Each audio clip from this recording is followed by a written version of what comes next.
Hey guys, still here and welcome back to Wargame Brendryen. Strap in because this is going to be a long replay. This thing is 60 minutes long and I am accompanied by chat. So, you can see chat appearing on screen. This is going to be Twitch, of course. We're going to be discussing this replay and it's a replay by Tough Russian. Oh, wait one. No, never mind. It's a replay by Tough Russian. He gave an interesting description. He said, I ended up playing on all flanks in the Asgard map. That's a lot of work if you're playing up on all flanks. He's using a Soviet armor deck. Now, it's been a while since I've featured one of those, so this is going to be good. We were facing stacked teams of experienced players, at least according to their stats, while our team was full of new and inexperienced players. Many of them left throughout the game, so I had to do triple the amount of work for the rest of the team. Using an armored deck, I managed to concentrate Iron Fists in several parts of the map and repel all enemy attacks of the experienced players. I think this replay clearly shows the strong sides of armored decks in the intermediate/high point games, and shows exactly how they are meant to be used in a defensive role. That's the thing that I found most interesting, the defensive role. Let's see how it goes. Let's just see how it goes. Tough Russian. Are there any usernames that are recognized from here? Not really. Float to 77 is something I recognize. Maverick, Tough Russian, and Chinese Swordom. No, that's about everything. Okay. Tough Russian, Maverick's going there. Oh, he's going to make a play for this part. We got Meme 20 up here. Let's see. Handsome Socialist going middle, at least with the command vehicle. Rubble going left. Now again, I know that I can switch to the neutral viewer, but I want to sort of... Actually no, I will be switching to the neutral viewer in this game. I'm expecting that if Tough Russian starts to inherit units from players as they leave, then I'm not going to get an accurate report of what units he has and what units he kills with the units that he has. So I might as well switch to neutral every now and then. And that is something that is a bit of a concern that some people at least ask me, like, hey, why don't you show neutral? Well, if I'm showing neutral, so if I switch from Tough Russian to somebody else, then the kill list at the end of the game resets. It's like the game has to watch the game itself in order to figure out who killed who and what unit got what kill. It's really weird. But if I switch to neutral, that kill list gets reset. And sometimes I want to focus on the kill list, so I cannot really focus on switching to neutral. But this time around, I will be doing that. Now, Tough Russian. This is a lot of units by Floto. We're going up to 45,000 points, by the way. Where's Tough Russian? I'm seeing Meme 20. I'm seeing forces by Floto. Where's Tough Russian? Oh. Okay. He refactored his forces and he's now going left. I'll help here. Then you really need to get rid of this attack marker. Otherwise, Maverick might think that he has an ally that's just not going to materialize. I'm all for people realigning their attack factor, but you have to give a heads up to your teammates. Because if they think that you're covering this part and you don't, that could crumble their whole flank. Anyway, he starts out with a bunch of recon. Oh, it's going to be traffic jam up here. And of course, since Wargames units are not all abiding by the traffic laws, and some of them have different speeds. Wow. Okay. Yeah, now we have the thumbnail for the video. Oh, damn. What's he bringing? BMPs, BRM1Ks, T64 BVs, more T64 BVs, no super heavies? You're starting out with a game like this and you don't bring super heavies? Because respectfully, but the T64 BV is not a super heavy. It's a medium. Oh, he's definitely pushing into contact. I'll give him that much. Can you remove attack markers? Yeah, you can. You can remove your attack marker by right-clicking on it. He's deployed his reconnaissance. A little bit of a forward engagement going on here with an Mi-24D of all things. Oh boy. And that was painful. But he did stun these things maybe long enough for blue to, or for red to get a little bit more of an advanced position here. Tunguska wiping out a couple of units. Now this guy is no rookie considering that he turned off his radar guided AA. Panthers are presenting themselves as a beautiful target. That's 30 points. Maybe infantry inside as well. We can only tell when that helicopter crashes. I'm thinking that the infantry survived. So he's taking all of his armor right through here. Where are you gonna go? That looked like a lot of tanks coming down here. So Sergeant Sky has 4 Storms. That's 48 Kokon missiles. But no spotter. Oh, do not drive up there. You're gonna get your ass handed to you. There's one down. Alright. Guess the unit. Boxy turret, Leopard. 2, probably a 4. Same. Leopard 2A4. Leopard, maybe? More leopards. Yeah, I'm thinking leopards as well. Holy crap, that's a lot of units. And there goes 3 of your storms. Now, maybe the T-64 BVs can attack some of these guys in the sides. So naturally they run into a quad stack, correction, triple stack of Kiyomaru Shikis. Again, this is one of those game modes where pretty much anything goes, and where you can expect any sort of weird plays that you normally would not expect to see. Like dual stacks or triple stacks of Kiyomaru Shiki. I think that these might have been 2 double stacks of Kiyomarus. They're being backed up by a lot of Nanion Shiki E. And despite how good a T-64 BV is, that's a bit much. That's quite a bit of firepower to deal with. Modestroki are dealing with Nanasen Shiki. Unfortunately, they're not getting any sort of backup. So the Nanion Shiki E with the K200s, and then the Nanasen Shiki and the Panther wiped out the Modestroki. So his forces over here are a bit trapped. They cannot really move up. They cannot move back too far either, because the amount of cover here is a bit low. So where are you going to go? What are you going to bring in, and from where? Because unfortunately they lost this sector. They do have a command unit, but apparently blue does too, so it's being neutralized. So their only respawn sector close would be Roman. And that's where he's spawning in units. 2 T-80 UMs. Nanion Shiki E's are on the move. Now these are only 50-point tanks. But at this short of a range, they can match pretty much anything, including the T-64 BVs. Although the 64s at this range shouldn't be too nervous about that. They wipe out one of them, but not before the Nanion Shiki E's wipe out another BMP-1D. There's another hit. See, they're just taking damage. There's another kill. Probably by a T-64, and now they lost line of sight. There's 2 more. Oh, don't get too close.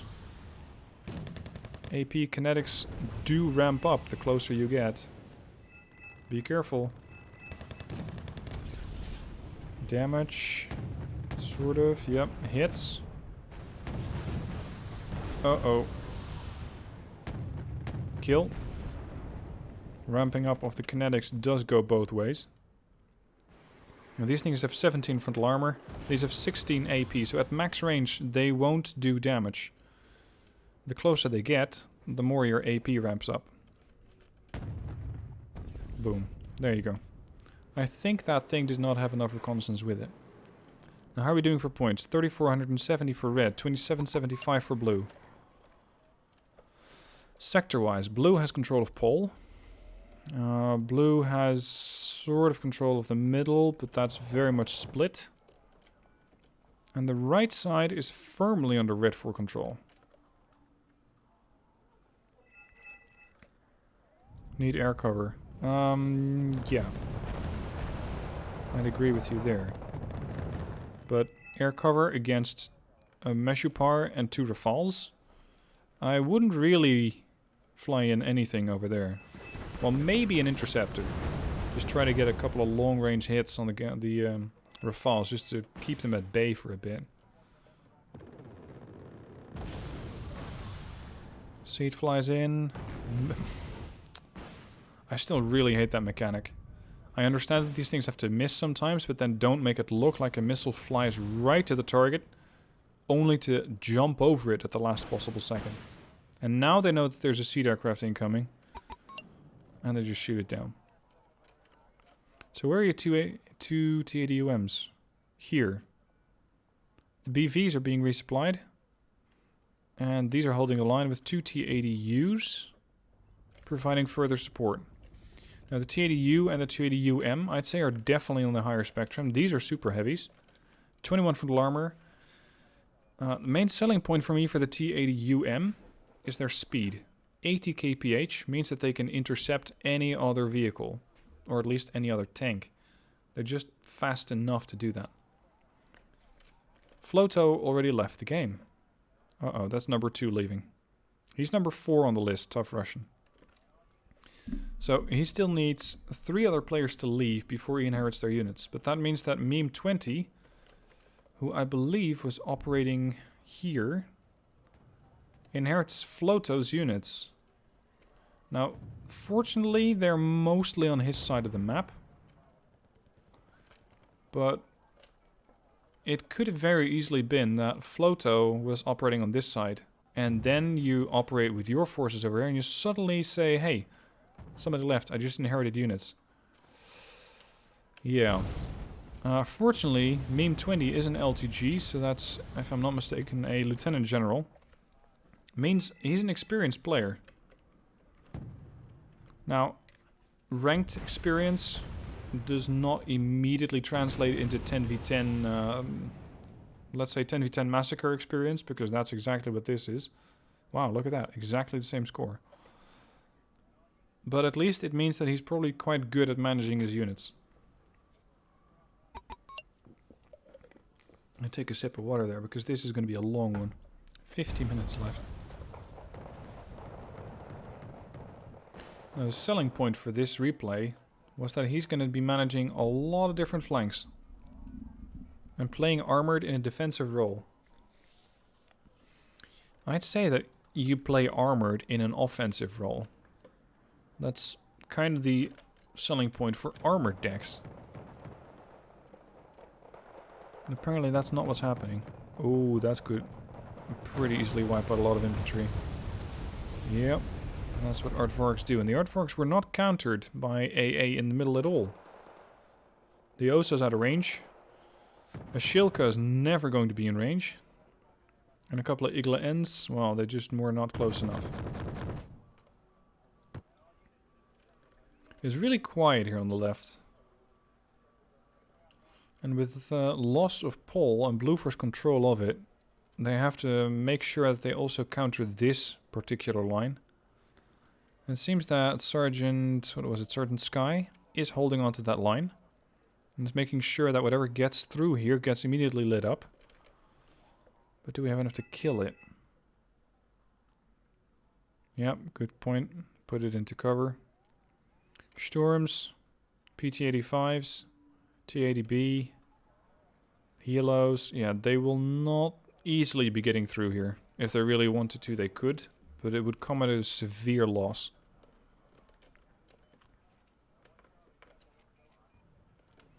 It's awful quiet. With teams that have this much income, something's got to give. They must be building up some sort of an attack. Alright, we're going to play Guess the Unit again. That would be a Leopard 2A4 times 3 times 4 by Tank Girl. You're parking them out in the open? He's definitely planning something here.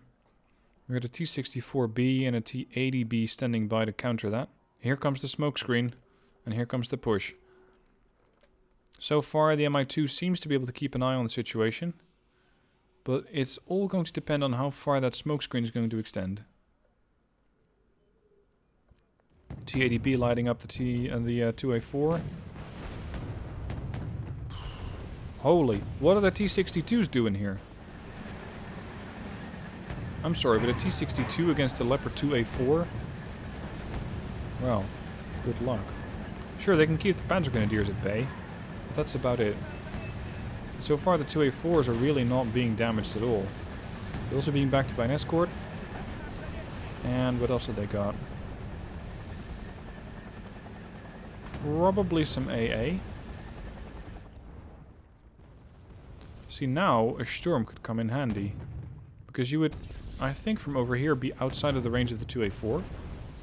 And yet, you could very heavily damage this 2A4, especially the detracked one. That was definitely a Gepard. Ready to fire. 2A4s. Well, no, they're reconsidering.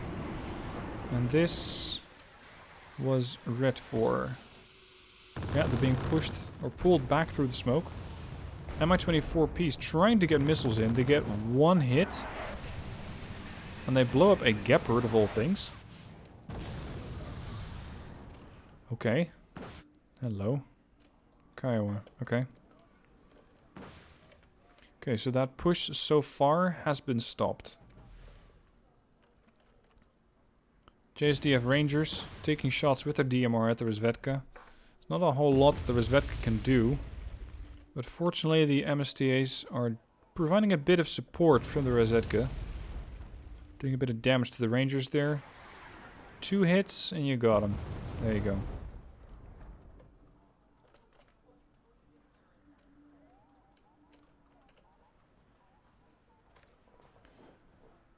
So what is your next move going to be?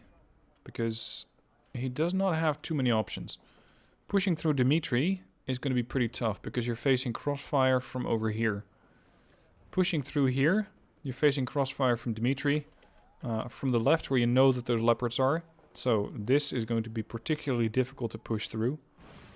Over here, the area is just as open for red as it is for blue. So going up through here, you're opening yourself up to all sorts of HGMs which are parked in the buildings, vehicles, and, not to be discarded, a helicopter push which could come in from your flank and push through your units. So at the moment I think we're going to remain in a standoff situation. The middle is not doing too well. Red is being pushed back and they only have 40... Make that 60 VDV left. Puma 330s are flying over. What are your plans? Uh-oh. Ooh, I thought they were going to crash right on top of that command vehicle. That's not too far off. But this command vehicle currently is the forwardmost unit in this sector. Oh, we got another engagement? Yep, they got another engagement. Leopard 2A4s are coming out again. 1, 2, 3, 4, 5, 6. With K1s this time around. And infantry. And then the Yonshiki E are back. Time for the Leopards, or sorry, for the T-80Us to start countering. Missiles going out, 1 kill. 1 kill among all those ATGMs, that's a bit low. See, this is what I like about the UMs, or the T-80s in general, they're just so fast. There goes another one, there's another one, 25-point kill. We're going to be driving along with Comrade Starikov for the moment. Unless Starikov's in the other tank, I don't really know.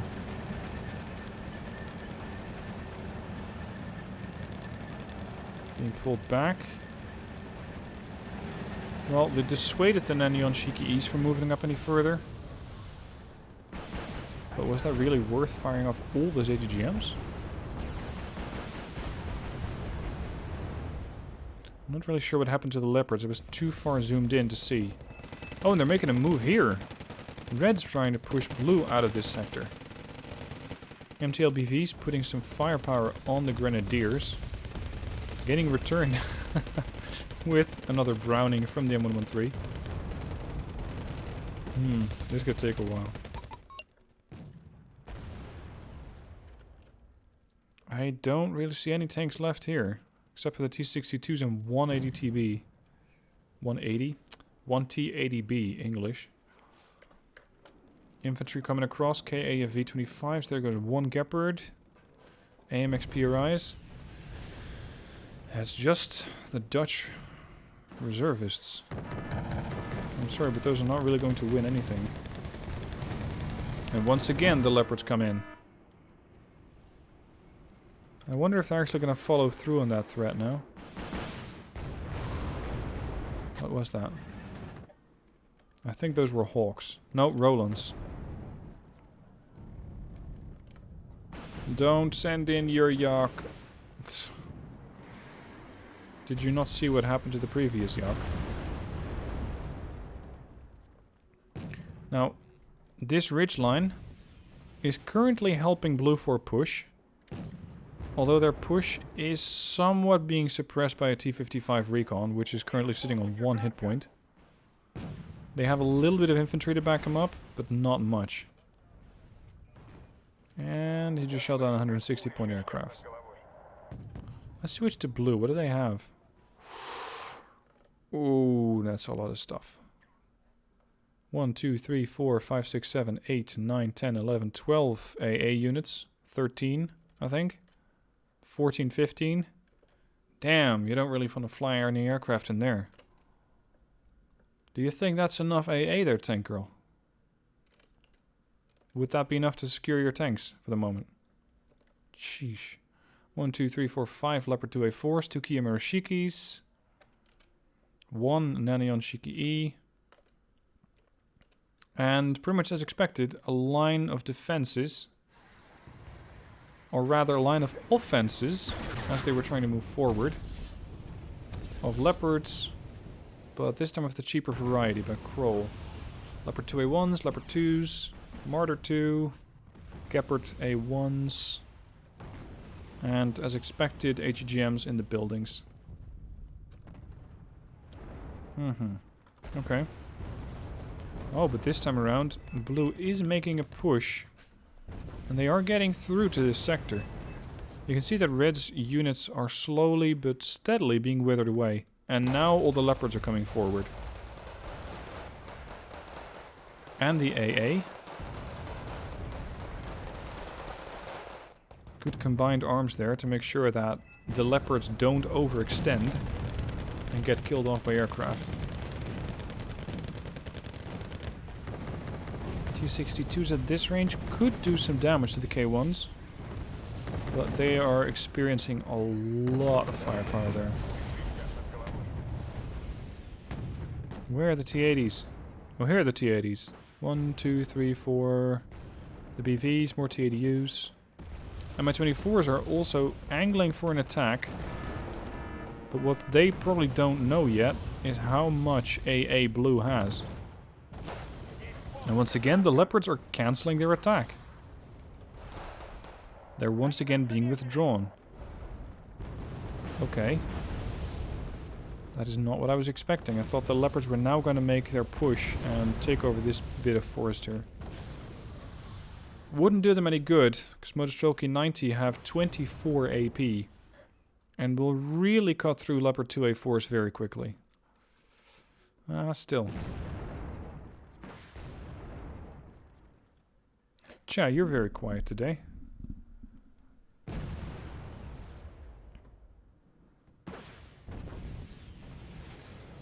And Panzer Grenadier, a couple of Natris, or Natris. The way that you should look at this, by the way, is that it says N-A-T-R-E-S. Split it up into 2 words and you got Nat Res. Stands for National Reserve. That's it. Or Nationale Reserve, as we call them in Dutch. Okay, so they're holding on. Sorry. No need for tanks. Only infantry needed. Yeah, he has a point. His tanks can provide support from the second line. Uh-huh. Then the Unshikis are making a push. And the healers are being countered pretty hard by the Flak Panzer Geppards. There goes another one. Here come the T-80UMs again. With the T-64 BVs. And the T-80Us. And he's just wiping out one nanny Unshiki after another. There goes another one. Now, I wouldn't be surprised if you can get 16 of those units for one card in your deck. So that means that we're going to be seeing quite a lot more nanny Unshiki probably. Points, 15,000 blue, 14,350 red. So they're not too far apart. But this is starting to concern me. Blue controls the whole middle and has everything captured, so they're going to be getting more income. And that could be a real problem for red. T-64B's coming in. That's interesting. These guys are not too expensive. They have a 4 HE gun. So any infantry that they hit is going to be hurting a lot. They also got the Cobra, which is a fairly good HGM. 20 AP. Those could serve as a bit of a standoff weapon against the Leopard 2A4. Yeah, correct. I'm not going to be doing any more after this one. This is going to be the last one that I'm doing a live recording on for today. Okay, AFV for 50, Sochang Su. Oh, these guys won't last too long. But that grenade launcher is definitely putting more and more people on the ground here. Come on, Motorstroker, you're going to have to make quick. There you go. Saving their comrades over here.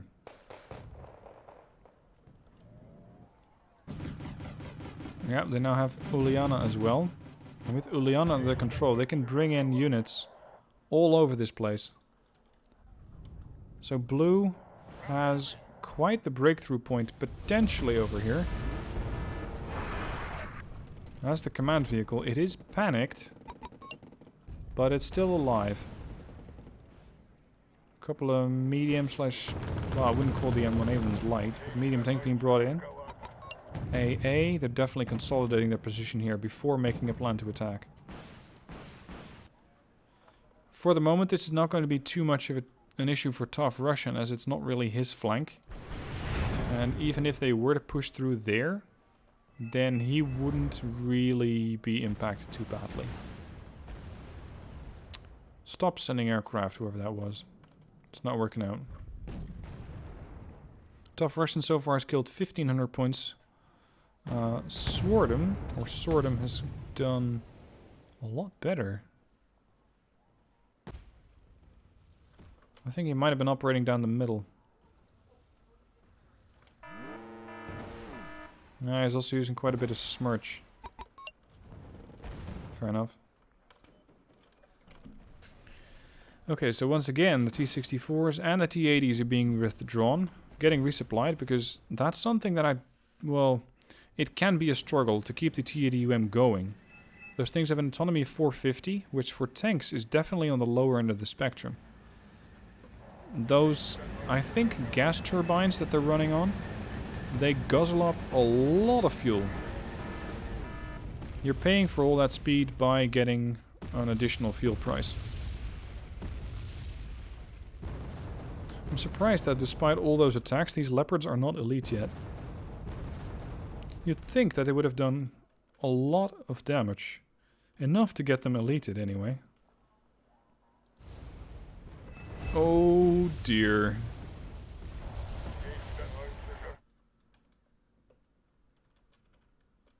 I just saw a large blue blip on the map.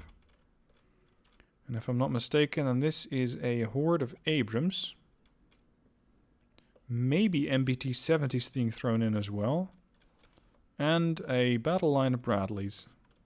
That's an M60? Yeah. and Bradleys. Those are all sitting still. Does somebody have a cluster bomber? Or cluster artillery? I'm trying. Conkers, VDV. They're all going to eradicate absolutely everything here. These guys stand no chance. But you really should not be spreading or sitting this close to each other with all your units. Oh, damn.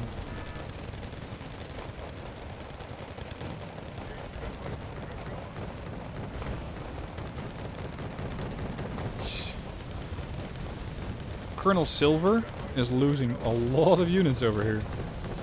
Everything just got countered. Wow. There weren't even any tanks here. It was just IFVs, Conkers, and infantry. Really? Okay. I wonder how many points Colonel Silver has. Oh, there's the 2A4s again. This one is elite. The other ones are still veteran. They're sitting wide out in the open. You might think, well, we could airstrike that. I wouldn't really recommend that. Because blue still has plenty of AA. So they might actually be baiting with these tanks. And even if they were not going to be attacked by aircraft, you could try to go for an ATGM. But there's not really any good position to shoot an ATGM from. So... goodbye. Despite the fact that these things might look very fragile, they're actually quite safe. Because I, for one, don't really see a good counter at the moment. Well, short of cluster munitions.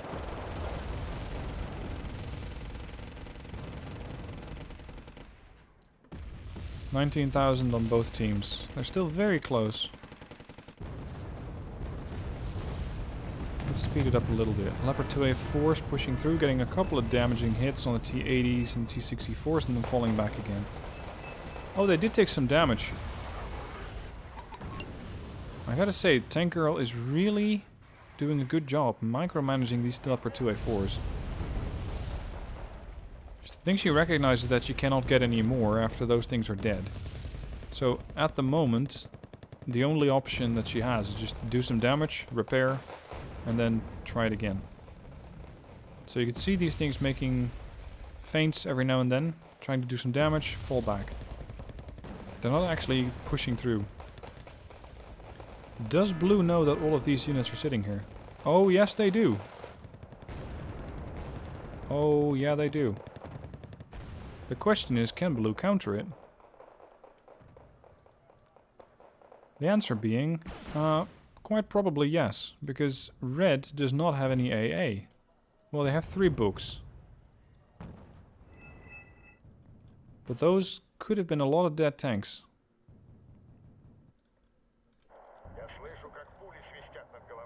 Tough Russian currently sitting on 1605 points. Yeah, the middle is solidly in control of blue, but red has set up a sort of a defensive line here. It's just a little bit on the cheap side. Storms, not that cheap, but ASU 85s, T72Bs, T55 AMV. It's definitely stuff that all has ATGMs on them. So those, I'd say, are very much the correct answer. Because whatever comes out of this little ridge is going to immediately get hit by ATGMs. BMPs are taking a lot of HE fire. A bit too much. Seems to still be a bit of a standoff here. Look at these tanks just sitting in the open. I'm not sure if they're there to pose a threat or to dissuade the enemy from attacking, but they probably know that they're there. Oh no, don't tell me you're attacking without recon. He's attacking without recon. Oh, the game's glitching again. This sometimes happens in the 10v10 replays, where I want to be looking at it at normal speed, And I speed it up, I slow it back down, and the game just keeps it at full speed. I think we're fine now. Oh, he did have recon. 1 BRM 1K. With exceptional optics too. And how is this thing not dead? Huh. I was expecting this thing to take a hit immediately and just get wiped out. Because, at least in my experience, they don't last long. I'm sure they have medium stealth, but not out in the open.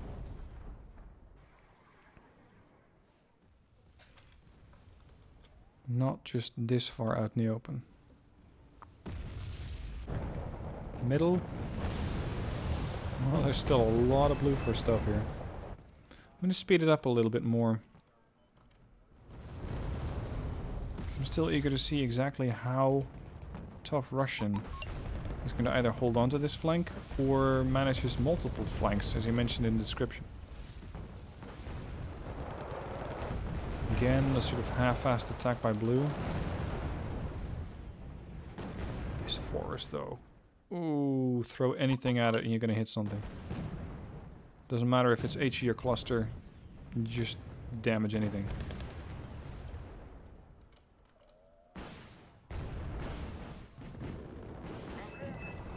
Aha. Tough Russian is reordering forces and bringing them towards the, let's say, middle left.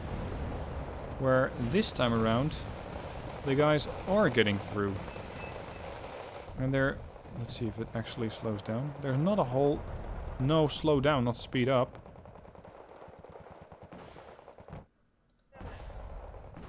What is this weird bug? T-72Bs are pushing through.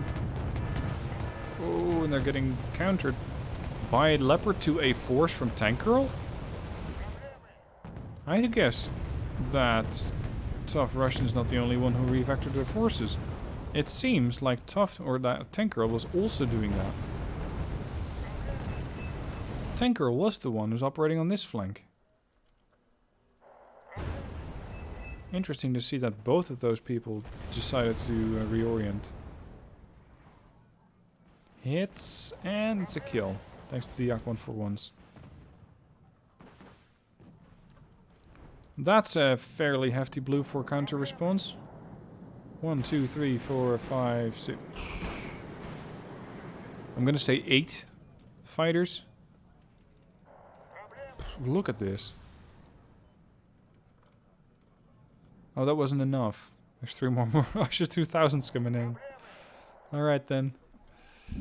Can never have too many AA or plane units coming in. Come on, are we gonna watch a standoff for 20 minutes or what? 26,000, 28,000.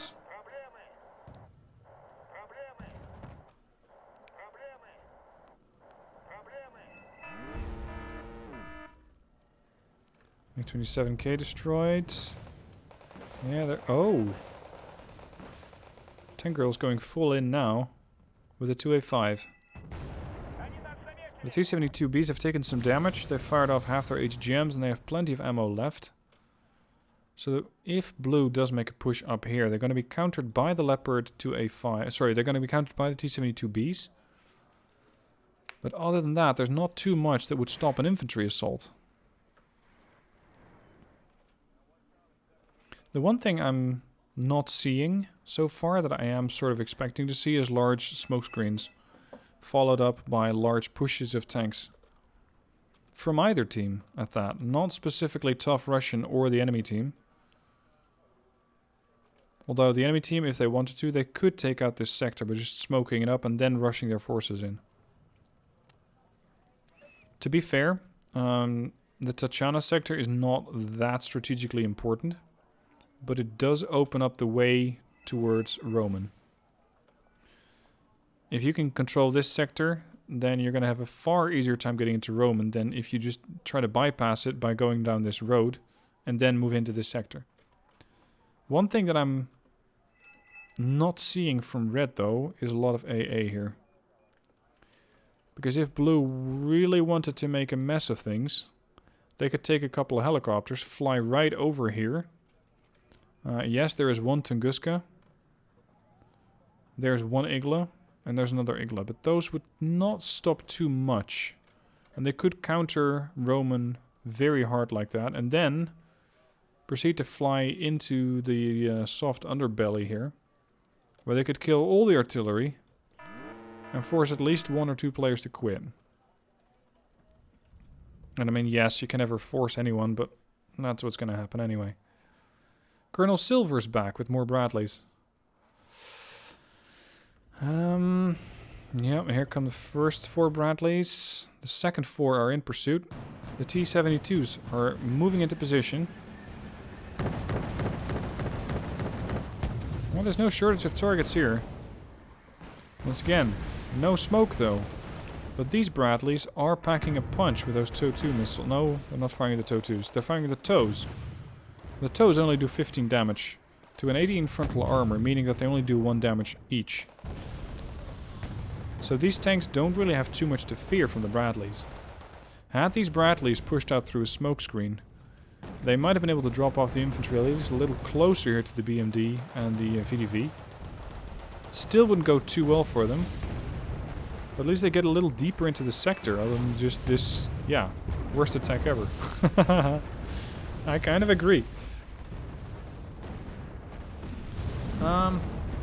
What would you say is the hardest thing to learn in Wargame? Good question.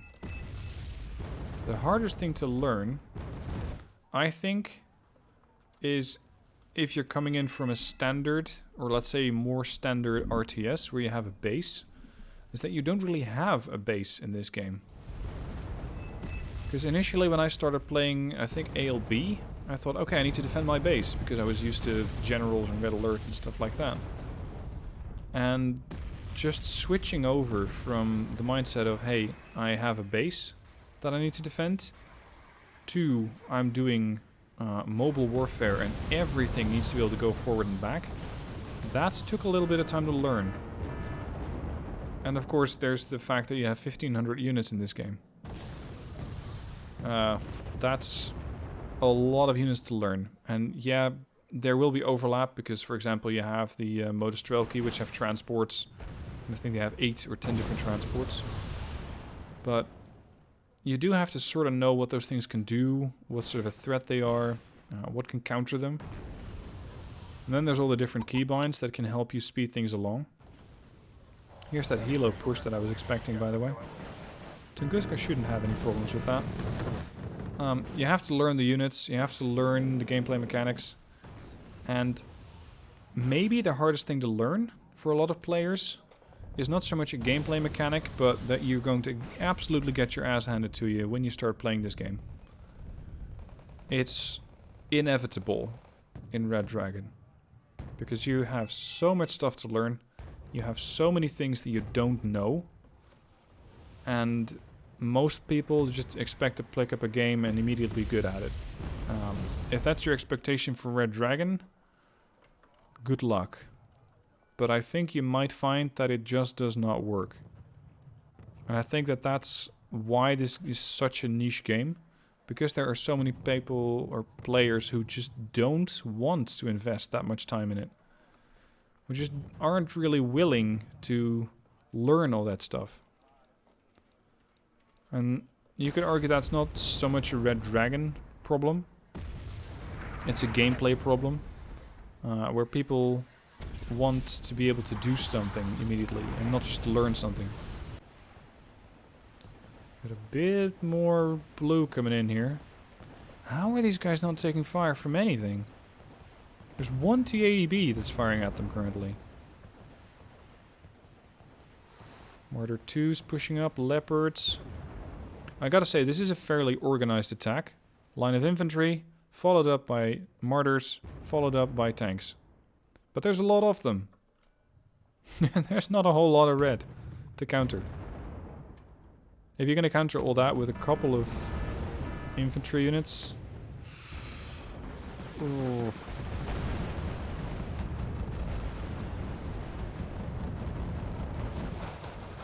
Look at how wide this front is.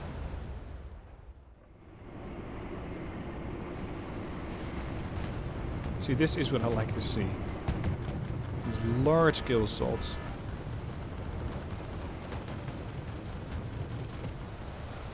And you could argue, yeah, well, it's not the meta. Well, fuck the meta. If this is what people like to do in this game, let them. Bombardment comes in. Well, that stops a few units, but doesn't really kill them. They're gonna have to field a lot more units here. Once again, the T80UMs, T80U, and T64BVs are trying to help out. And this time around, they're coming in from the flank. So they can shoot everything in the side here. And supposedly wipe out most of these things with one shot. There goes another Leopard 1A1, Leopard 2. Missiles flying in. 130 point kills there. Those might have been 2A4s, I think, from Crom. Or Crowl, not Crom. There's another 80 points. And he didn't lose a single tank yet. More HGMs flying in. And again, these guys are trying to angle their armor, but not really succeeding. Another 100 point kill. That would be a 2A1 going down. Can they get the last one? If they don't lose line of sight at it. Okay, push countered. Points, 33,000, 33,000. They're still very, very even.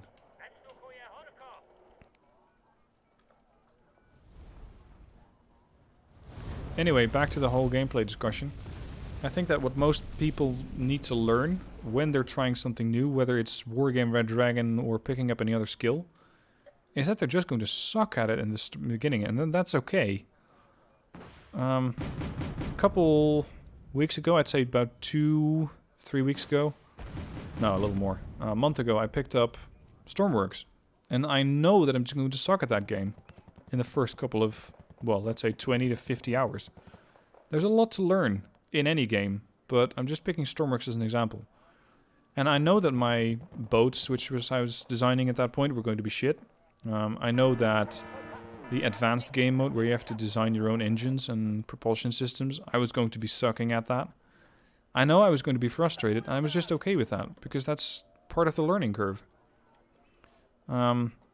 It's currently March 16 when I'm recording this, and in 2 weeks, that's April 1st, no joke, I'm going to be starting a new job. It's a job as a trainer, but I know that I have a lot to learn about the company where I'm going to be training at. So instead of expecting myself to know everything, I know that I'm going to be sucking at some stuff. I know that I'm not going to have the required skills or the required contacts or the required just knowledge in my head. And that's all right. I just need to take it step by step, be willing to ask for help, and be willing to make mistakes and realize that I just don't know everything yet. And that's something that people don't always seem to realize, that, hey, I don't know everything yet, and that's all right. You don't have to know everything yet. Yeah, sucking always helps at a new job. I mean, I wouldn't want to not know anything at all. Let's say there's that job that I'm going to be starting April 1st. I know how to train people. I know how to teach people stuff. Part of my job is also going to be doing tutorial videos on the software that we're using. I know how to do that. But I don't know the software yet. That, however, could... you could say that that is part of sucking at a new job. Or you could say, well, it's not so much sucking, because the people who are going to be learning the software, who are going to be using the software, are probably going to have the same challenges that I'm having. So I'm offering a fresh pair of eyes and giving people a perspective like, okay, I'm new, you're new. This is what you need to know first. This is what you need to be able to do then. And that's how I'm looking at it. So sucking at not knowing something could help out. And to bring the discussion back to Wargame, not knowing something... Oh, by the way, he inherited a whole lot of units. Not knowing something in Wargame could mean that you don't know that something usually doesn't work. So you try it, and sometimes it might work, like a heli rush. You think, hey, I just throw a whole bunch of helicopters at the enemy. What would work? Would that work? If the enemy's just not expecting that, because that's not the meta, then it might actually work better. So that's a very, very long-winded answer to what would you say is the hardest thing to learn. The hardest thing to learn is that it's okay to suck. And that you can give yourself permission to fail at stuff. That, I'd say, would be the hardest thing to learn. Not so much for Wargame exclusively, but in general. 34-34, this could still go either way. You need at least a 10% difference in points to make it a win.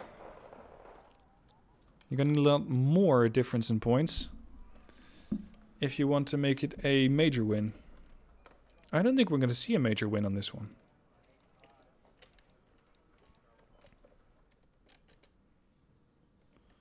Look at all these casualties. All these tanks just sitting here. Not a lot that they can do about that. Of course, there's going to be corpses and wrecks of vehicles all over the place, especially here. This is where we've seen a lot of Blue 4 units just push across the plains and get shot down. Some T-72s as well, by the looks of it. I wonder if we're going to see any Hail Mary pushes in the last couple of moments. Because there's just 7 minutes left on their replay. What are they going to do next? They're making a bit of a comeback. Hairwing not left the game. That means that he has even more forces now. So yeah, he's managing forces from over here all the way to over here. And sure, not every part is going to be... Here's the Hail Mary. Not everything is going to be a hot area. This, for example... It's not particularly threatening, so he can divert his attention here. Retreat! 2 272Bs. 1 272B and 1 BTR robot. Correction. K1's pushing forward. Tiger Haps. That was a good double kill.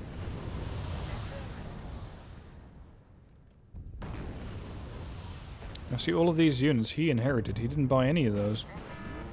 T-34 1985s. What are you... Or T-34 85s, not 1985s. What are you expecting these things to do? 36, 36. 5 minutes left. And 182. This is going to be a bit more of a challenge. And I don't think he has anything that can really deal with that. No kill. SU-27 picked the wrong target.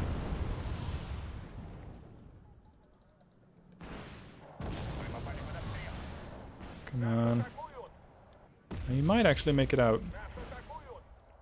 Hit. Good hit from Mi-28. No kill. This is so weird to see the game speed up when I try to slow it down. There, I think we're on neutral again.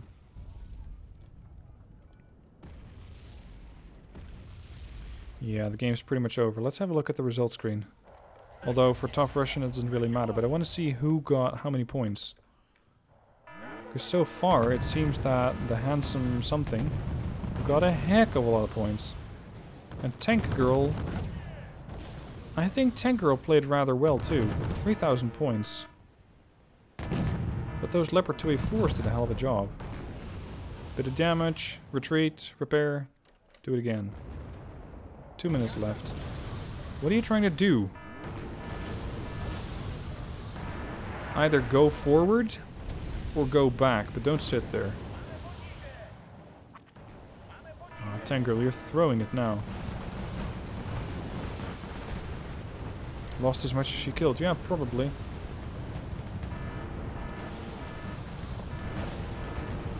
Look at the Celtics. Yeah, this...